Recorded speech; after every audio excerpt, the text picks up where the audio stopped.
30절 말씀입니다. 신약성경 320페이지에 있습니다. 빌립보서 2장 19절로 30절 말씀. 저와 여러분이 한 절씩 교독하고 마지막 30절은 함께 읽겠습니다. 내가 디모데를 속히 너희에게 보내기를 주 안에서 바람은 너희의 사정을 알므로 안위를 받으려 함이니 같이하여 너희 사정을 진실히 생각할 자가 이밖에 내게 없음이라. 그들이 다 자기 일을 구하고 그리스도 예수의 일을 구하지 아니하되 디모데의 연단을 너희가 안하니 자식이 아버지에게 함같이 나와 함께 복음을 위하여 수고하였느니라. 그러므로 내가 내 일이 어떻게 될지를 보아서 곧 이 사람을 보내기를 바라고 나도 속히 가게 될 것을 주 안에서 확신하노라. 그러나 에바브로디도를 너희에게 보내는 것이 필요한 줄로 생각하노니 그는 나의 형제요 함께 수고하고 함께 군사된 자요 너희 사자로 내가 쓸 것을 돕는 자라. 그가 너희 무리를 간절히 사모하고 자기가 병든 것을 너희가 들은 줄을 알고 심히 근심한지라. 그가 병들어 죽게 되었으나 하나님이 그를 긍휼히 여기셨고 그뿐 아니라 또 나를 긍휼히 여기사 내 근심 위에 근심을 면하게 하셨느니라. 그러므로 내가 더욱 너희로 그를 다시 보고 기뻐하게 하며 내 근심도 덜려 함이니라. 이러므로 너희가 주 안에서 모든 기쁨으로 그를 영접하고 또 이와 같은 자들을 존귀히 여기라. 그가 그리스도의 일을 위하여 죽기에 이르러도 자기의 목숨을 돌보지 아니한 것은 나를 섬기는 너희의 일에 부족함을 채우려 함이니라. 아멘. 빌립보 교회는 사도로부터 사랑을 받는 교회요. 또 그리고 그에 못지않게 이 빌립보 교회도 사도 바울을 진심으로 사랑하고 존경하고 있었습니다. 그러나 교회, 곧 아직까지 완성되지 못한 이 지상교회는 여러 가지 문제점을 가지고 있을 수밖에 없고 빌립보 교회도 아름다운 교회, 건강한 교회였지만 하나의 지상교회로서 외적인 그리고 내적인 문제를 가지고 있었기 때문에 사도는 사랑과 진심을 담아서 빌립보 교회를 위해 실질적이고 구체적인 권면, 곧 그리스도의 복음에 합당한 삶이 무엇인지 그리고 외적인 내적인 문제들을 어떻게 극복할 수 있는지에 대한 지침을 전해 주었습니다. 그리고 내용은 오늘 본문으로 이어지고 있습니다. 그런데 오늘 본문은 전체적인 흐름이, 이 분위기가 지금까지와는 좀 다릅니다. 이걸 만약에 글로 비유를 해보자면 공식적인 논문이 진행이 되다가 갑자기 수필이 나온 것 같은 이질감이 느껴집니다. 즉, 지금까지 그리스도의 복음에 합당한 삶을 살기 위해 다양한 교리에 대해서 설명을 하고 있던 이 사도가 갑자기 디모데와 에바브로디도를 빌립보로 보내겠다는 일상적인 내용을 말하고 있기에 이러한 이질감이 느껴지고 있는 것입니다. 자, 그렇다면 우리는 이 본문을 도대체 어떻게 이해해야 할까요? 이렇게 갑자기 변화된 분위기에 우리는 이 본문을 어떠한 방식으로 살펴봐야만 할까요? 결론적으로 말하면 오늘 본문은 지금까지 이어왔던 이 교리적인 내용과 별개의 내용을 다루고 있는 것이 아니라는 것입니다. 정리해보면 지금까지 사도는 그리스도의 복음에 합당한 삶이 무엇인지 교리적으로 이것을 설명을 했다면 이제 오늘 본문을 통해서 그리스도의 복음에 합당한 삶을 사는 것이 어떠한 것인지 실제적으로 실례를 보여주고 있는 것이 오늘 본문 말씀이라고 할 수가 있습니다. 사랑하는 여러분, 기독교는 사람들이 궁금해하는 것을 철학적인 이해로 가슴을 후련하게 해주는 지식체계가 아닙니다. 또한 기독교는 이 세상을 자신들이 원하고 꿈꾸는 세상으로 만들기 위해 사람들의 가슴을 뛰게 하는 이데올로기가 아닙니다. 기독교는 우리를 영원한 생명으로 인도하는 진리요, 우리의 삶에 온전히 바꾸는 새로운 창조, 재창조라고 말할 수가 있습니다. 그래서 이 진리를 맛본 사람들, 이 구원의 은혜를 입은 사람들은 비포와 애프터, 즉 이 전과 이후의 삶이 분명하게 대조되는 삶을 살 수밖에 없는 것입니다. 그래서 사도는 지금까지 자신이 전해온 이 진리가 실제적으로 삶의 현장 속에서 어떻게 드러나고 있는지를 오늘 등장인물들을 통해 보여주고 있는 것입니다. 그래서 첫 번째로 등장하고 있는 인물은 디모데입니다. 19절로 24절에서 이 디모데가 등장하고 있는데요. 사도는 먼저 디모데를 속히 빌립보 교회에 보내기를 원하고 있었습니다. 왜냐하면 이 빌립보로 디모데를 통해서 빌립보 교회에 대한 소식을 전해 듣고 또 자신이 그 소식을 통해서 용기와 위로를 얻기 위해서였습니다. 하지만 바울은 왜 굳이 디모데를 보내려고 했을까요? 바울 주변에는 다른 보낼 만한 사람들이 없었던 것일까요? 20절로 22절에서 그 이유가 상세하게 설명되어 있는데, 먼저 이 빌립보 교회의 사정을 진실하게 걱정해 주고 염려해 줄 수 있는 사람이 디모데밖에는 없었습니다. 게다가 사도는 디모데를 묘사하면서 가장 먼저 뜻을 같이 한다라고 말했는데, 이것은 같은 정신, 같은 영혼, 같은 마음, 같은 뜻을 가지고 있다라는 의미로 직역하면 아무도 사도와 같은 마음을 가진 사람이 없었기 때문에 사도는 디모데만이 참된 동역자라고 생각하고 있었던 것입니다. 이렇게 디모데는 자식이 아버지에게 하는 것처럼 사도와 함께 복음을 위해 수고하고 있었습니다. 그리고 사도는 22절 서두에서 디모데의 연단을 너희가 안 하니 라고 말씀하고 있는데, 여기에서 이 연단이라는 단어는 시험 과정의 결과를 뜻합니다. 입증되고 검증되고 확인됐다라는 것이죠. 그래서 디모데가 이미 검증된 사람이고 이미 너희가 디모데가 어떠한 사람인지를 알고 있지 않느냐라고 말하는 이 사도의 표현입니다. 물론 사도와 같이 주도적이진 않았지만 2차 전도 여행 가운데 이 빌립보 교회가 태동할 때 디모데는 그 현장에 함께 있었고 빌립보 교인들도 이미 디모데가 어떠한 사람인지 잘 알고 있었습니다. 사실 사람들이 없었던 것은 아닙니다. 하지만 보낼 사람이 디모데밖에는 없었습니다. 21절을 보면 사도는 이렇게 이야기합니다. 그들이 다 자기 일을 구하고 그리스도 예수의 일을 구하지 아니하되. 맨 처음에 사람들은 사도의 복음 사역에 관심을 갖고 도와주었지만 시간이 지나면서 자신의 일에 치중하면서 사도의 곁을 떠난 것 같습니다. 사도 바울의 사역 중에 이런 일은 적지 않이 많이 일어난 것 같습니다.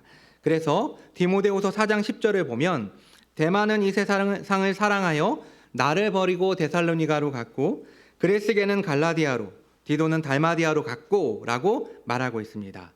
즉 이들은 완전히 복음에서 이탈한 사람들로서 처음부터 그리스도의 복음을 믿는 사람들이 아니었습니다. 그런데 여기에는 또 다른 부류의 사람들도 있었습니다. 이 사람들은 여전히 교회 안에 있습니다. 그리고 심지어는 복음 사역을 감당하고 있지만 그리스도 예수의 일보다 자신의 일을 더 중요하게 생각하는 사람들도 있었던 것입니다. 따라서 사도는 도저히 이러한 사람들을 빌립보 교회에 보낼 수가 없었고 오직 자신과 같은 마음을 가진 참된 동역자요. 그리고 무엇보다도 빌립보 교회를 마음으로 염려하고 걱정하고 있었던 디모데. 게다가 디모데는 빌립보 교인들로부터 인정받은 사람이었기 때문에 이 디모데를 보내려고 했던 것입니다. 하지만 여기에는 문제가 있었습니다. 사도의 마음과는 달리 디모데를 즉시 빌립보 교회에 보낼 수 없는 그런 사연이 있었던 것이죠. 왜냐하면 당분간 사도에게 이 디모데가 반드시 꼭 필요했기 때문입니다. 재판을 위한 도움이 필요했는지 아니면 이 로마 교회 안에 일어난 이 어떠한 문제를 사도를 대신해서 처리해야 했는지 정확하게 알 수가 없지만 지금 당장 사도에게는 디모데가 필요했기 때문에 즉시 디모데를 보내지 못하는 이유를 설명하면서 이해를 구하고 사도는 언젠가는 디모데가 아니라 자신이 속히 빌립보로 가게 될 것을 확언하고 있습니다. 결국 사도는 당장 디모데를 보낼 수 없기 때문에 에바브로디도를 먼저 보내려고 합니다. 이 에바브로디도는 빌립보 교회가 마음을 모아 마련한 이 선교 후원금을 가지고 와서 지금까지 계속해서 사도를 돕고 있었습니다. 이런 에바브로디도를 사도 바울은 나의 형제, 함께 수고하는 자, 함께 군사된 자, 너희 사자, 내가 쓸 것을 돕는 자라고 표현하고 있습니다.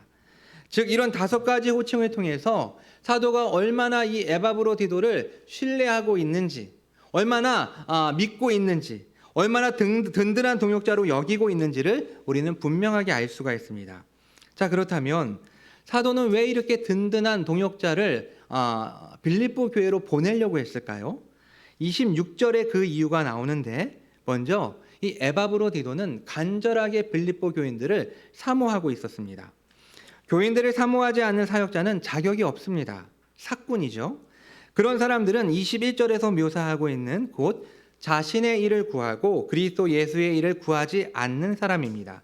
그러나 이 에바브로디도는 디모데와 같이 신뢰할 만한 동역자였고 양들을 사랑하는 참된 목자였습니다.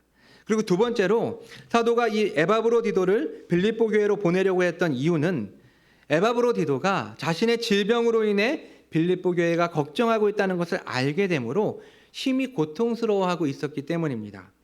27절과 30절에 따르면 그는 생사를 넘나드는 중병에 걸렸던 것 같습니다.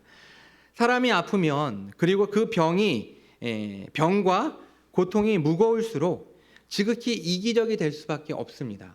여러분 경험해 보시지 않으셨나요? 내 몸이 아프고 정말 고통스러우면 다른 사람들이 보이지 않고 지극히 이기적으로 생각할 수밖에 없는 것이죠. 그러나 이런 상황에서 에바브로디도는 자신보다 교회를 먼저 생각하고 있습니다. 에바브로디도는 이런 사람이었습니다. 하지만 너무나도 감사하게 하나님의 긍휼로 이 에바브로디도는 회복했고 이제 사도는 건강을 회복한 에바브로디도를 속히 빌립보 교회로 보내 그동안 걱정하고 있던 빌립보 교인들이 그를 만나 함께 기쁨을 나눌 수 있기를 바랬고 또 한편으로는 사도 자신의 마음의 짐을 벗고 싶었습니다. 무슨 말일까요? 만약에 이 에바브로디도가 사도의 시중을 들다가 병들어 죽게 되었다면 바울은 굉장히 괴로웠을 것입니다. 하지만 하나님의 긍휼로 회복된 이 에바브로디도를 빌립보로 보내면서 사도는 마음의 짐을 벗을 수 있게 된 것입니다. 이제 사도는 에바브로디도를 보내며 빌립보 교회에 당부합니다. 우리 29절 말씀 한번 같이 읽어볼까요? 이러므로 너희가 주 안에서 모든 기쁨으로 그를 영접하고 또 이와 같은 자들을 존귀히 여기라. 에바브로디도는 빌립보 교회로부터 이런 환대를 받을 만한 자격이 있는 신실한 주의 종이었습니다. 무엇보다 그는 그리스도의 일을 위해 죽을 지경이 되었지만 자신의 목숨을 돌보지 않고 사도를 도와 최선을 다해 그리스도의 일을 감당했습니다. 그가 이토록 수고한 이유는 뭘까요? 바로 빌립보 교인들을 대신해서 사도를 섬기기 위함이었습니다. 때문에 빌립보 교회는 기쁨으로 그를 영접하고 존귀히 여겨야만 했습니다. 자, 그리고 오늘 본문에는 드러나게 두 명의 인물을 소개하고 있지만 감춰진 두 인물이 있습니다. 그 사람들이 누구일까요? 첫 번째는 빌립보 교인들입니다. 아시다시피 빌립보 교회는 감옥에 갇혀 있는 사도 바울을 위해서 마음을 모아서 선교 후원금을 마련했고 그것을 자신들의 지도자였던 에바브로디도 편에 보내서 사도를 섬기게 했습니다. 당연한 것처럼 아무 일도 아닌 것처럼 여겨지지만 실제로 이것을 결정하고 집행하는 것은 결코 쉬운 일이 아니었을 것입니다. 여러분 한번 생각해 보세요. 지금처럼 클릭해서 송금을 할 수 있는 것도 아닙니다. 직접 그 헌상한 것을 가지고 험한 육로를 거치고 바닷길을 헤치고 다시 또 육로를 거쳐서 로마까지 가야 하는 긴 여정, 그리고 그곳에서 사도를 섬겨야 하는 이런 자신의 수고가 들어가야 되는 그런 결정을 해야 되는 것이기 때문에 빌립보 교회도 그리고 이것을 결정하는 에바브로디도에게도 이것은 결코 쉬운 결정이 아니었을 것입니다. 하지만 이 어려운 일을 빌립보 교회는 아무렇지도 않게 감당했습니다. 뿐만 아니라 이 에바브로디도가 아프다는 소식을 듣고 마음을 쓰고 걱정하고 있습니다.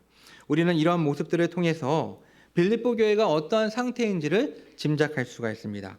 두 번째 인물은 이 글을 쓰고 있는 사도입니다. 아시다시피 사도는 현재 로마 감옥 안에 갇혀 있습니다. 물론 자신이 풀려나서 빌립보에 속히 가겠다고 확신하고 있지만 사실 앞날을 장담할 수 없는 상황입니다. 진짜로 석방이 될 수도 있고 아니면 사형을 당할 수도 있는 그런 상황 가운데 놓여 있었던 것이죠. 따라서 자신을 도울 사람을 한 사람이라도 곁에 있게 하는 것이 상책입니다. 하지만 사도는 이 빌립보 교회를 염려하면서 아들과 같은 디모데를 보내려고 했고 또한 빌립보 교회가 파송하고 현재 자신을 도와주고 있는 이 에바브로디도 형제요 함께 수고한 자요 군사라 칭하고 있는 이 든든한 동역자를 빌립보 교회로 돌려보냈습니다. 사랑하는 여러분, 이것이 교회의 모습입니다. 당장 자신의 유익보다 형제의 유익을 위해 자신을 희생하고 포기할 수 있는 것, 이것이 살아있는 교회의 모습입니다. 말씀을 정리하도록 하겠습니다. 오늘 본문을 통해서 사도는 지금까지 자신이 가르쳤던 진리, 곧 그리스도의 복음에 합당한 사람의 이 교리적인 진술을 정리하면서 실제적으로 이 그리스도의 복음에 합당한 사람은 어떠한 사람인지를 오늘 말씀을 통해서 우리에게 설명해 주고 있습니다. 오늘 본문에서 우리는 드러나게 등장하는 이 디모데와 에바브로디도를 통해서, 그리고 감춰져 있지만 문맥 속에서 발견할 수 있는 이 빌립보 교인들과 사도 바울을 통해서 복음에 합당한 사람들의 중요한 특징이 무엇인지를 발견할 수 있게 됩니다. 그렇다면 그 특징이 뭘까요? 첫 번째로 그리스도의 복음에 합당한 사람들은 근심하는 사람들입니다. 걱정하고 염려하는 것이 그리스도의 복음에 합당한 사람들의 삶의 모습이라는 것이죠. 여러분, 이게 무슨 말일까요? 우리가 잘 알고 있는 것처럼 성경은 근심하지 말라고, 염려하지 말라고 우리에게 교훈하고 있습니다. 마태복음 6장 25절을 보면 그러므로 내가 너희에게 이르노니 목숨을 위하여 무엇을 먹을까, 무엇을 마실까, 몸을 위하여 무엇을 입을까 염려하지 말라라고 말씀하고 있습니다. 그리고 우리가 상고하고 있는 이 빌립보서에서도 근심하지 말라고 말씀하고 있습니다. 4장 6절을 보면 아무것도 염려하지 말고 다만 모든 일에 기도와 간구로 너희 구할 것을 감사함으로 하나님 앞에 아뢰라라고 말씀하고 있습니다. 이 말씀들 속에서 걱정과 근심과 염려는 하나님을 불신하는 모습의 결과입니다. 곧 하나님을 믿지 못하기 때문에 걱정하고 근심하고 염려하는 것입니다. 그런데 오늘 본문 속에서 등장인물들을 살펴보면 이 사람들도 근심하고 걱정하고 염려하고 있습니다. 26절을 볼까요? 26절 같이 한번 읽어보겠습니다. 그가 너희 무리를 간절히 사모하고 자기가 병든 것을 너희가 들은 줄을 알고 심히 근심한지라. 곧 에바브로디도가 자신의 병 때문에 근심하고 있는 것이 아니라 자신이 병들었음을 빌립보 교회가 알게 되었다는 사실 때문에 심히 근심하고 있었습니다. 그리고 지금 사도도 근심하고 있습니다. 27절 말씀 같이 한번 읽어볼까요? 그가 병들어 죽게 되었으나 하나님이 그를 긍휼히 여기셨고 그뿐 아니라 또 나를 긍휼히 여기사 내 근심 위에 근심을 면하게 하셨느니라. 내 근심 위에 근심을 면하게 하셨다. 물론 하나님의 긍휼로 에바브로디도의 병이 나았지만 자신을 돕다가 병이 들어서 고통스러워하는 이 에바브로디도를 보면서 사도는 굉장히 근심하고 있었다라고 설명하고 있습니다. 자, 그렇다면 첫 번째로 언급한 이 염려하지 말라라는 이 말씀들 속에서의 이 염려와 오늘 본문 속에서 이야기하고 있는 염려, 근심, 걱정은 어떠한 차이가 있을까요? 먼저 첫 번째로 등장한 이 염려하지 말라는 것에 대한 의미는 결국 자신의 미래를 염려하지 말라는 것입니다. 여러분, 미래는요, 우리의 소관이 아닙니다. 우리가 어떻게 할 수 있는 것이 아니죠. 이것은 하나님의 영역입니다. 때문에 하나님을 믿는 신자는 아버지의 나라와 뜻을 구하며 살면 됩니다. 그렇게 살 때 하나님 아버지께서 우리의 필요와 우리의 모든 것들을 채워주시고 우리를 먹이시고 입혀주시는 것입니다. 자, 그렇다면 복음에 합당한 삶을 사는 사람들, 곧 오늘 본문 속에 등장하는 등장인물들은 왜 염려한 것일까요? 바꾸어 말하면 그럼 신자는 무엇을 염려하고 어떠한 것을 걱정하며 살아야 하는 것일까요? 오늘 본문을 통해서 발견할 수 있는 것은 그리스도의 복음에 합당한 사람들, 신자는 예수 그리스도 안에서 한 몸 된 지체들을 위해 근심하고 걱정해야 한다는 것을 알 수가 있습니다. 오히려 이러한 걱정과 근심은 건강한 근심으로 내가 참된 신자인지 아닌지를 점검해 볼 수 있는 리트머스 시험지, 시금석이라고 할 수가 있습니다. 사랑하는 여러분, 여러분은 그리스도의 복음에 합당한 사람으로서 이런 건강한 염려와 걱정이 있습니까? 교회는 다양한 사람들, 곧 나와 전혀 다른 사람들이 모여있는 공동체가 바로 교회입니다. 같은 직업, 같은 수준, 같은 성향 등 이 서로가 같은 공통점보다는 오히려 차이점이 더 많은 사람들이 모여 있는 곳이 교회입니다. 따라서 잘 사는 사람들도 있고 경제적으로 어려움을 겪는 사람들도 있습니다. 또 인생의 봄날을 맞이해서 행복한 순간을 맞이한 사람들도 있지만 영혼의 깊은 침체 속에서 그 어두운 터널을 걸어가고 있는 사람들도 있습니다. 자, 그래서 서 있는 신자, 건강한 신자는 이렇게 연약하고 고통 속에 있는 지체들을 위해 걱정하고 염려해야 합니다. 지체들이 어떻게 되었는지 아무런 관심이 없고 내가 하나님과 바른 관계만 맺으면 된다라고 생각하는 것은 올바른 신앙 상태가 아닙니다. 만약에 우리가 지체들의 유익과 행복에 대한 걱정과 염려가 없다면 우리는 우리의 신앙생활 전부를 잃어버린 것과 마찬가지입니다. 사도 요한은 이 부분에 대해서 명확하게 이야기합니다. 우리 한번 말씀을 찾아보겠는데요. 요한일서 3장 14절을 찾아보도록 하겠습니다.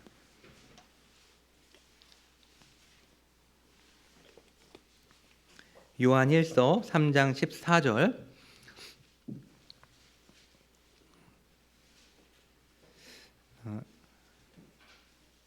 같이 한 목소리로 읽겠습니다.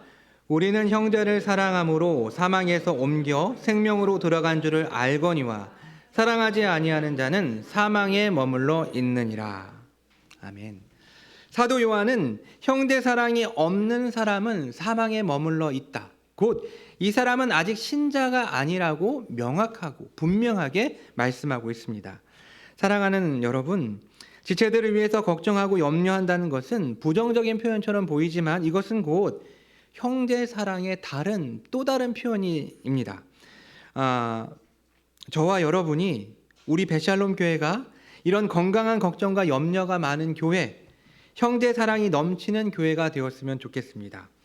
또한 우리는 본문을 통해서 등장하는 인물들이 단순히 걱정과 근심만 하는 것이 아니라 실제로 그들의 삶을 통해서 그리스도의 복음에 합당한 삶을 살고 있었음을 발견할 수가 있습니다.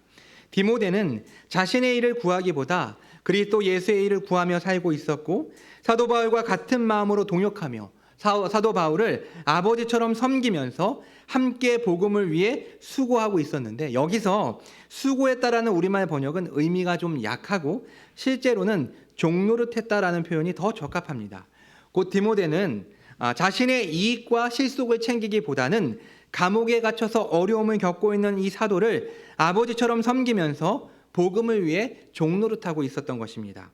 또한 에바브로디도는 큰 병환 중에서도 자신을 위한 염려보다 교회를 더 생각하고 있었고 열심으로 그리스도를 섬기다가 죽을 뻔했지만 자신의 목숨을 돌보지 않고 빌립보 교회를 대신하여 사도를 위해 봉사했습니다.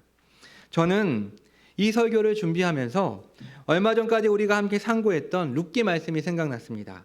죽기를 각오하고 시어머니를 쫓았던 룻의 모습, 그리고 또한 나이든 과부로서 며느리의 봉양을 받는 것이 유일한 살 길이었지만 딸 같은 이 며느리를 시집 보내기 위해서 애쓰고 있는 이 시어머니 나오미의 모습, 기업 무르는 것이 자신에게는 아무런 유익이 없고 오히려 재산상의 막대한 손해를 끼치는 그러한 일이었지만 그것을 감내하고 룻과 결혼하는 보아스의 모습.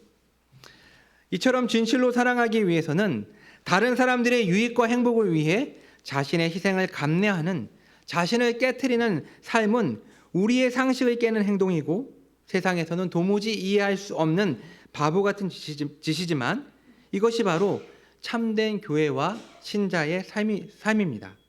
그리고 그리스도의 복음에 합당한 삶을 사는 사람들의 모습이라 할 수 있습니다. 결국 그리스도의 복음에 합당한 사람들의 두 번째 특징은 이타적인 삶입니다. 사실 교회 안에 있는 교우들이 영적인 가면을 쓰고 자신을 드러내는 것을 주저하는 경향이 있기 때문에 마음을 쓰고 걱정을 하고 염려하며 실제적으로 도움을 주는 것이 결코 쉬운 일이 아닙니다. 하지만 주님이 우리를 포기하지 않으신 것처럼 우리도 서로 포기하지 않고 계속해서 마음을 쏟고 또 자신을 드러내면서 진짜 교회로 빚어져 갈 수 있었으면 좋겠습니다. 그것이 주님이 우리를 한 몸으로 부르신 이유와 목적입니다. 사랑하는 여러분, 결국 그리스도의 복음에 합당한 삶은 혼자서 할 수 있는 것이 아닙니다. 함께 만들어져 가고 함께 빚어져 가는 일입니다. 저와 여러분이 삼위 하나님의 부르심 속에서 교회로 모여 많은 진리와 교리를 배우고 익히는 것에서 만족하지 않고 실제적으로 그 진리와 교리가 삶을 통해 실천되고 열매를 맺는 삶. 그래서 그리스도의 복음에 합당한 삶이 무엇인지 고개로만 끄떡이는 것이 아니라 그것을 이웃을 향한 근심 속에 손발을 움직여 삶을 통해 실제적으로 실천하는 삶으로 살아갈 수 있기를 간절히 소망합니다. 함께 기도하겠습니다.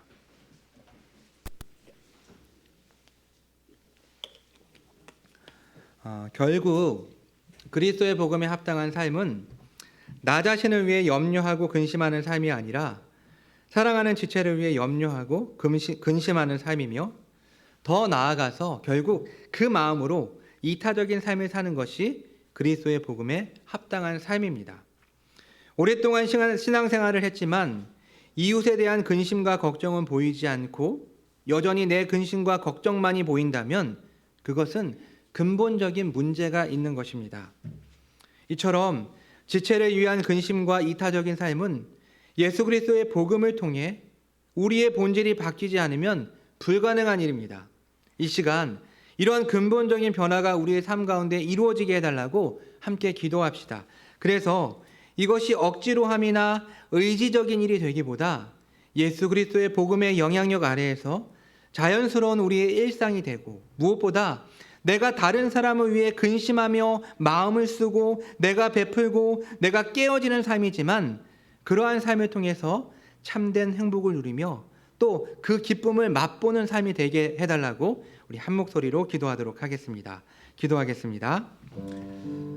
거룩하신 아버지 하나님, 오늘도 하나님의 말씀을 통해서 그리스도의 복음에 합당한 삶이 어떠한 삶인지를 저희에게 말씀해 주시니 주님 감사를 드립니다.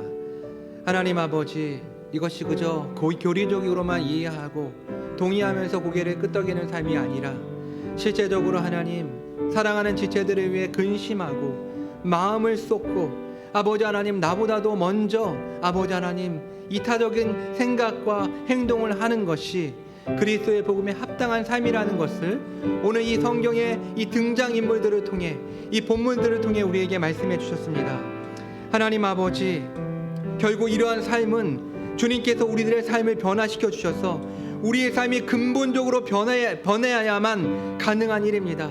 저희의 의지와 저희의 힘으로는 이것이 불가능하오니 주님께서 저희와 함께하여 주셔서 아버지 하나님, 이것이 저희의 의지가 아니라 저희의 노력이 아니라 변화된 신자로서 자연스러운 저희의 일상이 되게 하여 주시고 무엇보다도 하나님 이렇게 마음을 쓰고 자신을 깨트리는 삶이지만 하나님 이러한 삶을 통하여서 주님이 주시는 참된 기쁨과 행복을 누리는 모든 베샬롬의 교우들이 될 수 있도록 은혜를 베풀어 주시옵소서. 하나님 아버지, 아직까지 주님의 은혜를 맛보지 못한 지체들이 있다면 아버지 하나님 주님께서 마음을 열어주셔서 그의 삶 가운데 근본적인 변화가 일어날 수 있게 하여 주셔서 아버지 하나님 이러한 삶의 변화가 자연스럽게 따라오는 것을 경험할 수 있도록 은혜를 베풀어 주시옵소서. 하나님 아버지, 오늘 말씀을 통해 그리스도의 복음에 합당한 삶의 실제적인 모습을 알게 하시니 감사합니다. 이러한 삶이 어떠한 것인지 고개를 끄덕여도 저희의 삶 속에서 이것을 살아내는 것은 근본적인 변화가 없이는 불가능합니다. 주님, 아직까지 복음을 제대로 영접하지 못한 분들이 있다면 오늘 말씀을 통해 주님께서 마음을 열어주심으로 근본적인 변화를 통해 삶 속에서 지체들을 향한 근심과 이타적인 삶을 살게 하시고 이미 회심하고 복음을 믿었지만 지체들을 향해 마음이 움직이지 않는 고장난 상태라 한다면 주님께서 그 마음을 만지시고 고쳐주시사 다시 삶의 변화를 경험할 수 있기를 간절히 소원합니다. 하나님 아버지, 저희가 교회로 부름을 받아 한 교회를 이루었습니다. 서로 마음을 열어 자신을 보이고 서로 용납할 수 있는 진짜 교회가 되게 하시고 이러한 변화가 어린아이에서부터 장성한 어른에 이르러 주님의 저희를 부르신 목적을 이루므로 온전히 주님께 영광을 돌리게 하여 주시옵소서. 이 모든 말씀 예수 그리스도의 이름으로 기도합니다. 아멘.